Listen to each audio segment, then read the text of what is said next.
everyone, this is Michael ASMR, and today I'm going to be speaking, not whispering, but not shouting either. Hopefully if you find it relaxing, if not you will find it educational, because I'm going to be speaking some facts today from the fact site. If some of them aren't true, blame the fact site, because I'm perfect, it is not. Let's see how many of these we get through. Number 1. Banging your head against a wall burns 150 calories an hour. Shall I test that? You know what? Why against a wall? Is the wall aspect, does that really matter? Is it the head banging aspect that matters? Is the smashing of your forehead against it mattering? Does that play a part? Does that smash a couple of brain cells away, so then you burn some more calories? Banging your head against a wall burns 150 calories. Or is it just the movement of over and over? And how fast are we talking here? Are we talking? Or are we head banging? See, that fact needs some more explaining. I will warn, I'm going to be analysing a lot of these. I'm an annoying dick. I can't help but analyse. Sorry folks. Hey, eat some more time. That felt good. And hopefully you're being so relaxed by my annoying personality. In the UK, where I am from and live and reside, and I don't know about my ancestry, pretty white, blonde, so anyway. In the UK, it is illegal to eat mince pies on Christmas Day. What the actual fuck? It's illegal. Why am I wearing my headphones around my neck? Because I was testing the sound earlier and I forgot to take them off, like a true professional. It's illegal to eat mince pies on Christmas Day. Okay. Illegal to eat mince pies. It's a Christmassy thing in America. Do you have mince pies? You don't have mince meat, really, do you? It's quite a UK, United Kingdom, British, English thing to eat mince pies. I don't like mince pies. A bit fucking weird. But illegal on Christmas Day. Well, there you go. Is that a true fact? If that is a true fact, that is amazing, because it's a Christmas time food, and yet you're not supposed to eat them on Christmas Day. That is an interesting fact, and it doesn't make a whole lot of sense. Don't eat too much, but Christmas is about eating too much. So whoever came up with that was a party pooper. Pteronophobia is the fear of being tickled by feathers. And now we all have that phobia, don't we? Is that a phobia? A fear of being tickled by feathers. Not a fear of being tickled, because sometimes you don't really want to be tickled. I get that. Certain body parts. But you don't want to be tickled by feathers in particular. If a bird flies by, you are thinking, I don't give a shit if you shit on me. Or you squawk, you're squawking in the morning and that pisses me off. I don't give a shit about that either. If you come near me and tickle me with your feathers, that will give me pteronophobia. When hippos are upset, their sweat turns red.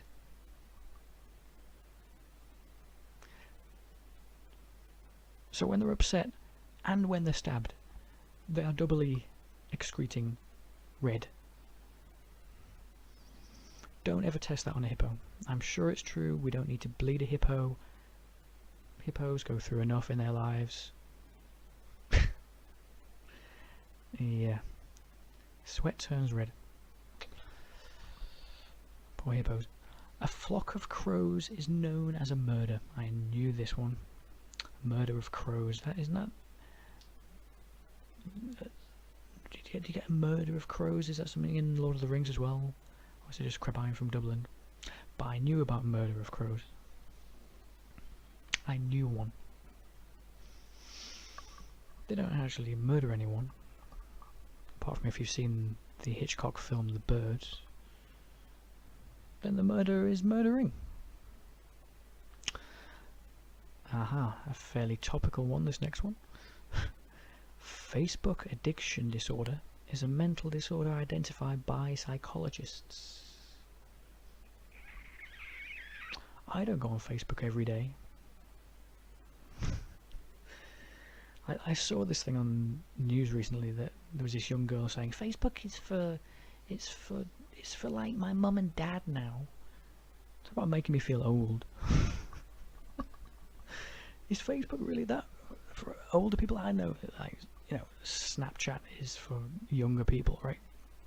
And that sort of thing. Instagram, especially, things like that. Which I don't actually go on. Maybe they have a point. But in terms of being addicted to Facebook, mental disorder, I wouldn't say it's a mental disorder to be addicted to Facebook in particular, but being addicted to sites where you are chatting and you have a lot of people on them, a lot of friends, a lot of contacts, and if you go on daily, then yeah, I can imagine that will equal your brain, in the same way when you have an addiction of anything. If you do go a little bit without it, you're craving it. And so the nature of how free and accessible Facebook is, and any of these things, WhatsApp, any of those mentioned, Twitter I think is a big one now, then yeah, I'm sure that is a mental disorder. In terms of Facebook in particular, I don't think so. The average woman uses her height in lipstick every 5 years. Can't say I know too much about this one, not going to pretend that I'm a fucking intellectual on women's lipstick, but the average woman uses her height in lipstick every 5 years, so you can imagine that's average. So quite a few women will be using her height in lipstick, every 2 or 3 years. The ones who really slather on the fucking lippy. Which is fine, isn't it? Lipstick ultimately, the psychological aspect, it's associated with you making your lips look redder, which is supposed to be the same as your downstairs lips, when they get engorged with blood and all excited and horny and shit. So, I think I'm going on a tangent here. I don't know. Maybe the more of a slut you are, to want to make your lips look like your vagina, I don't know, maybe there's some connection there. I'll just keep digging my own grave here. Lipstick generally looks good though, doesn't it? I don't know about black lipstick, emo-y lipstick, but does it matter? Does it depend on which sort of lipstick? What lipstick are we talking about here? Just regular red businesswoman lipstick?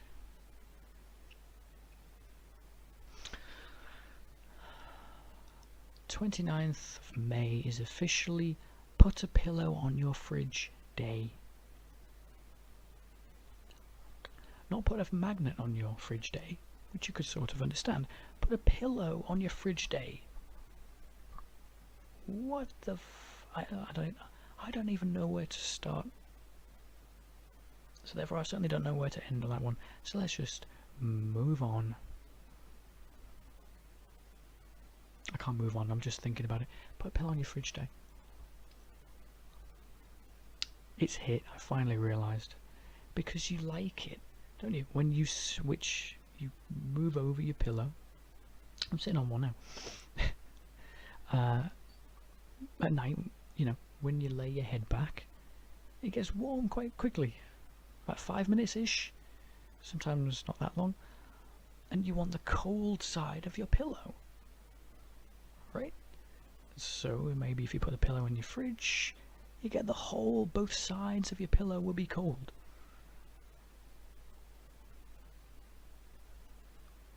I take it all back. The 29th of May is now a wonderful day.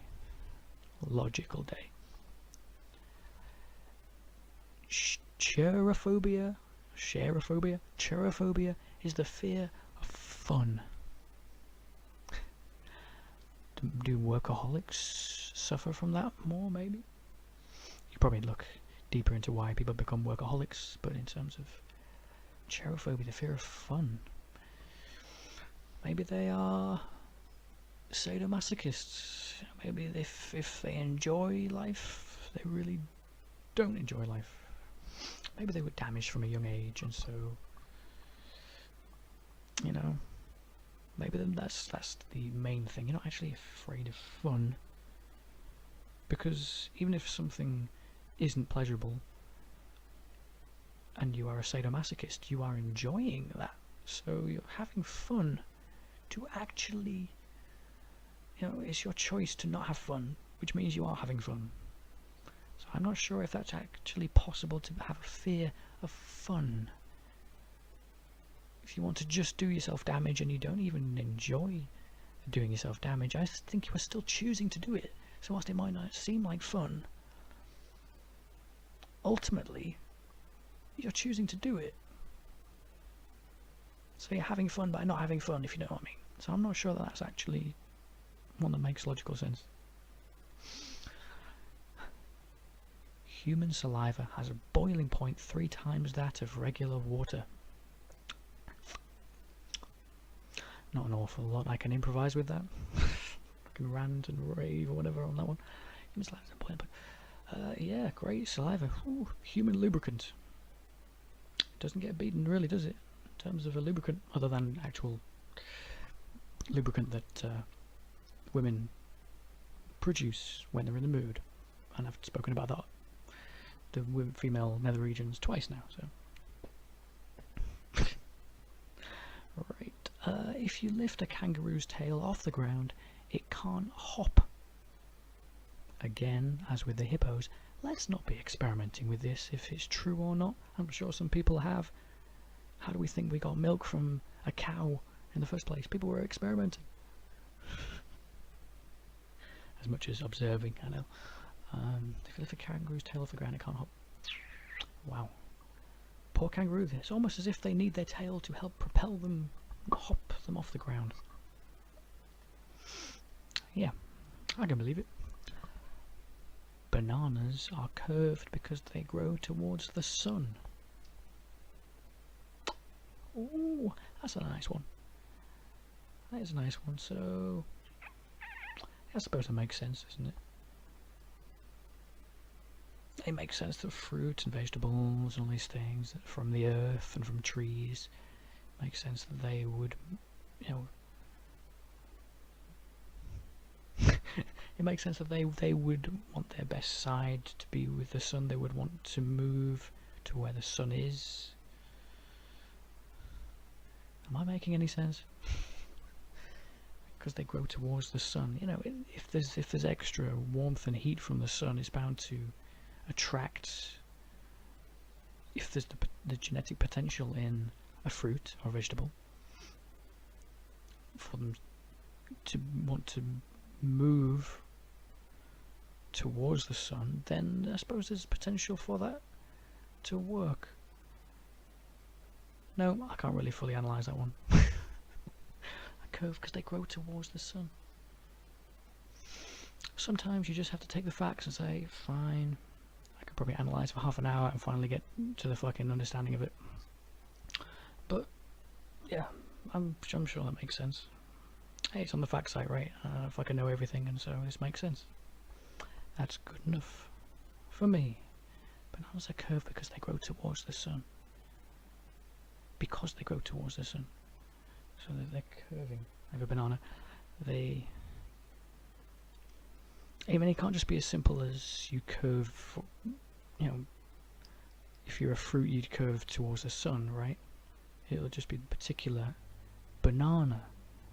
The tropical banana that with the intense sun that the banana has in particular. And again, like I said, with the genetic potential, it will. So really, bananas could be straight, but bananas are gay instead. Haha. Billy goats urinate on their own heads to smell more attractive to females.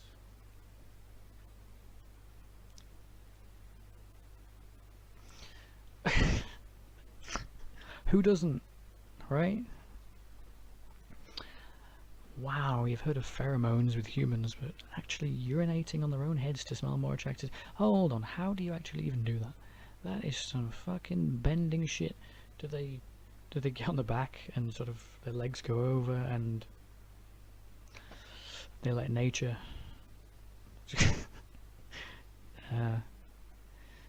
do its thing? And then apparently the females enjoy it. These strange little goats. The person who invented the frisbee was cremated and made into a frisbee after he died. Oh, whoa. Cremated and made into a frisbee after he died. Wow. You've heard of karma, and then you've heard of getting what maybe you want in your will. Did that person really want that? Now I've invented this lovely little toy frisbee thing. I'm guessing he was called David Frisbee, whatever. And when he died, he was cremated and made into a frisbee. Was he then played around with by his children, or what happened to dead frisbee man once he became a frisbee? So many. You see, this is what you get with the universe. You get these answers, facts, and then they throw up other problems once you start thinking. Once I start thinking.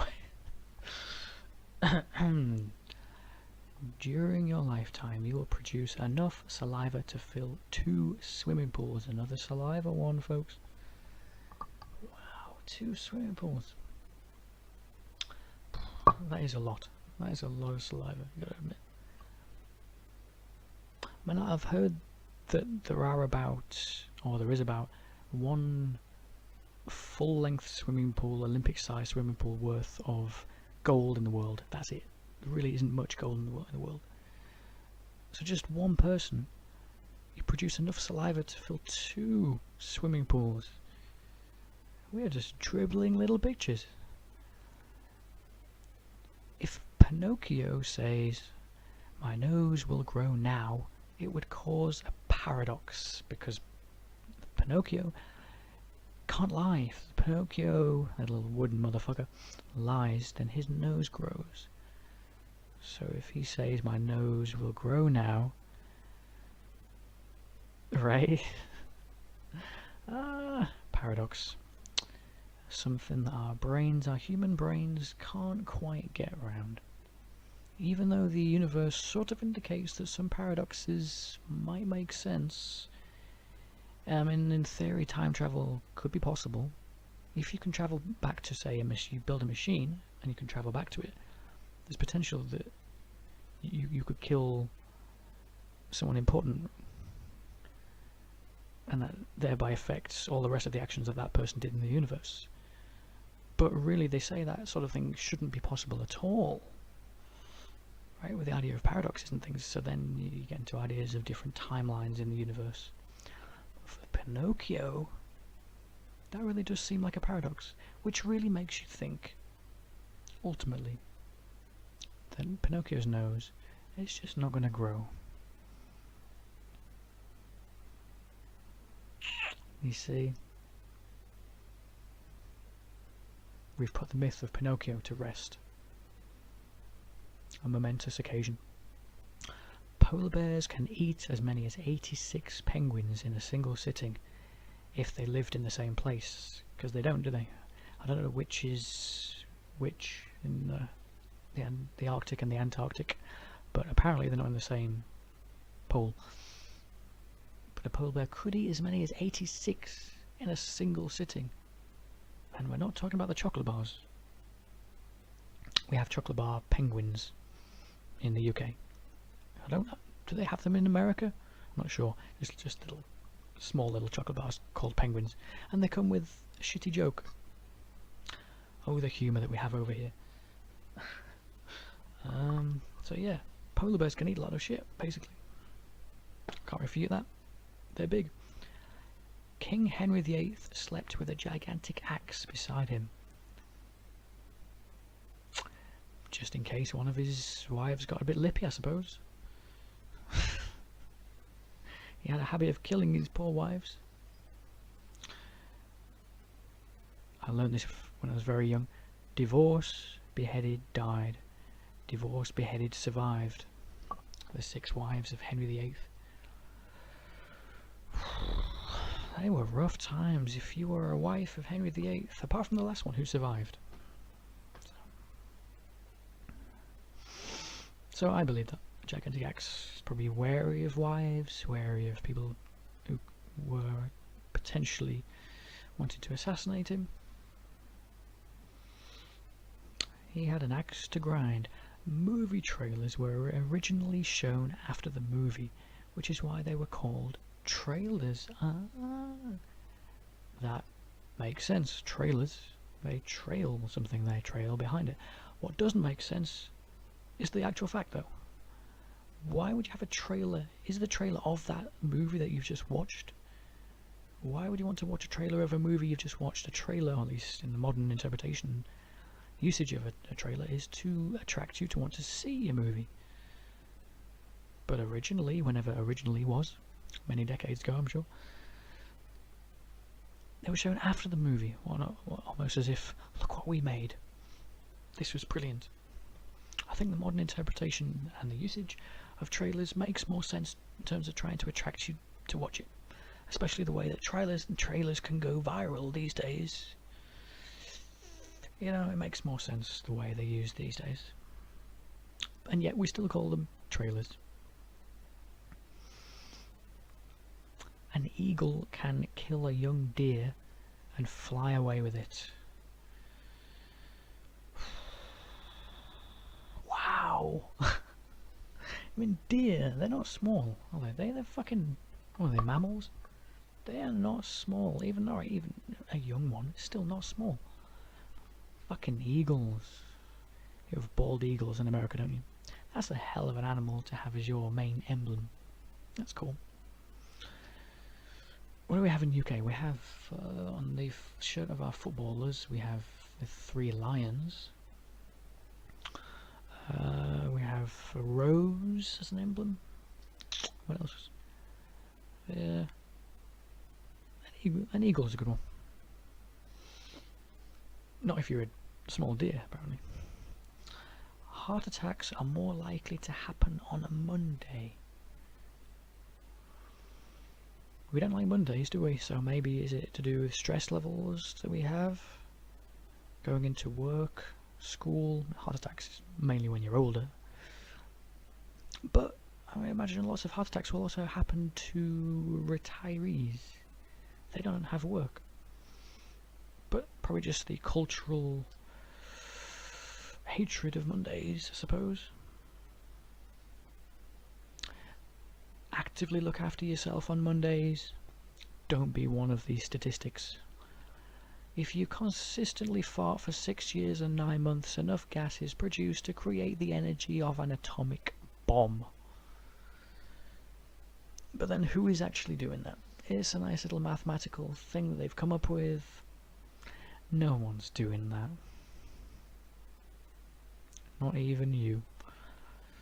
In 2015, more people were killed from injuries caused by taking a selfie than by shark attacks. Well, yeah, how often are we in contact with our phones and then do different things to take a selfie?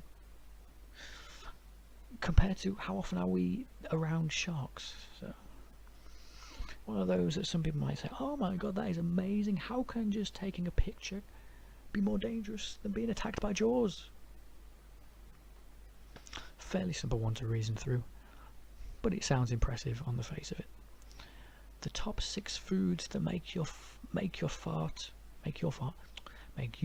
are beans, corn, bell peppers, cauliflower, cabbage, and milk. I have milk every day, and I'm gonna stop there.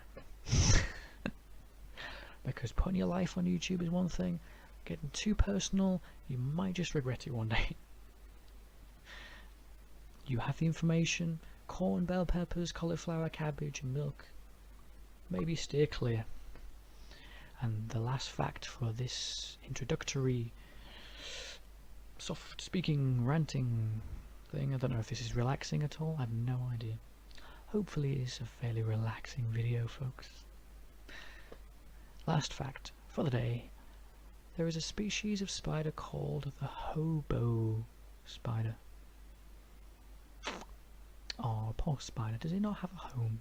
You've got glamorous black widows, tarantulas, money spiders, and then we've unfortunately named one the hobo spider. I can't imagine the hobo spider is all too happy with that. Fortunately, it has no idea it's called a hobo spider. It doesn't even know it's called a spider. It doesn't even know shit. It's just acting instinctively. And it really is more afraid of you than you are of it. Although I'm not a great fan of spiders either. Hope you've enjoyed it, guys, gals, whatever gender pronoun you prefer. Trees. I'm going to speak to you trees. You're all trees right now. So trees, I hope you enjoyed that. I hope you can relax. It's good to know some facts. Some of these might not be true. Most things in the universe that we think of in the universe aren't true. Remember that. Most of your life has been a lie. Sleep well.